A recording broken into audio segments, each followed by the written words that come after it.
You just hear this. It's the Jim Kerr Rock and Roll Morning Show on Q1043. Along came Ed Koch. Tall, handsome. Go ahead.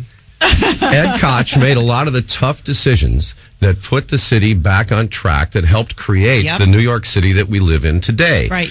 I don't think there's a day that goes by that Michael Bloomberg or Rudy Giuliani don't have to stop and think that the successes of their administration were largely as a result of policies you put into place during your time as our mayor. I'm very proud of that. Of course, we had the 4-year setback with the failed Dinkins administration, but as you aptly put it, the people of the city of New York needed to be punished for rejecting you when you ran for re-election. So after 4 years of punishment, things got back on track again. But really, Mr. Mayor, you are the architect of the city we live in today. Well, that's very generous, again, for you to say that. But it's true, isn't it? I am proud. Yes, it is true. But every mayor... Mayor Bloomberg has done a terrific job. I wrote a book about Mayor Giuliani called Giuliani Nasty Man. He was a nasty man. He delivered services, but he didn't like people, and it caught up with him in the presidential election.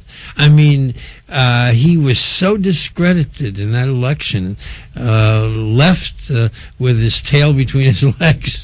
Well, only John Connolly, I think, spent more money for fewer delegates in the history of presidential politics. But the Giuliani administration was largely successful. Yes, as I would the say mayor. so. You know, and a guy like David Dinkins, I'm sure that David Dinkins woke up every single morning wanting to do the very best job he could for the city of New York, but it just didn't happen. Regrettably, that's true, and I like him. He's a gentleman, and what ruined his administration was Crown Heights, when there was this riot, a black mob running through the streets yelling, "Jew, Jew, kill the Jew," and they killed a Jew, and they also assaulted dozens of more, and these were the Lubavitcher Hasidim that lived in the same neighborhood on Eastern Parkway. And I couldn't accept it. And you do spend considerable effort and energy to explain in great detail what was happening during that dark period in the history of the city of New York in your new book, The Koch Papers, My Fight Against Anti-Semitism, which we will get into in just a moment after a break.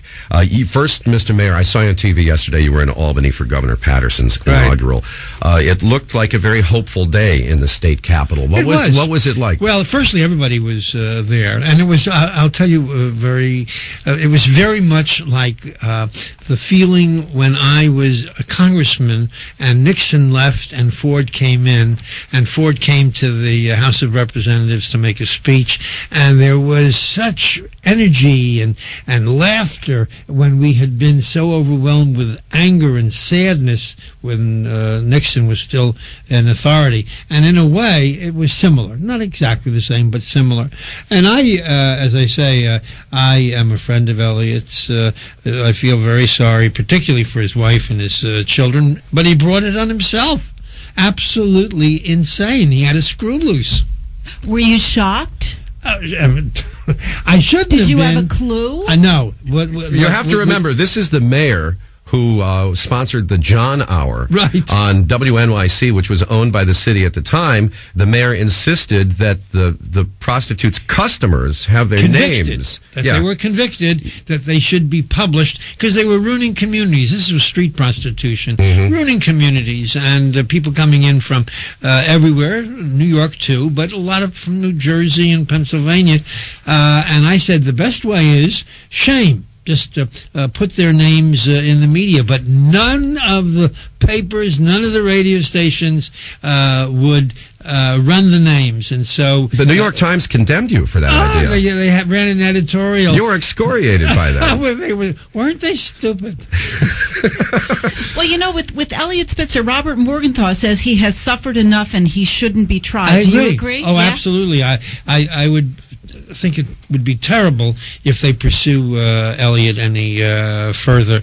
I doubt if that's up to Morgenthau, though. He's a local prosecutor. Correct. I mean, it's the Yeah. feds that are looking at That's it. absolutely true. What Elliott did that is causing him trouble is he violated a law that prevents money laundering, and he wired money to these prostitutes.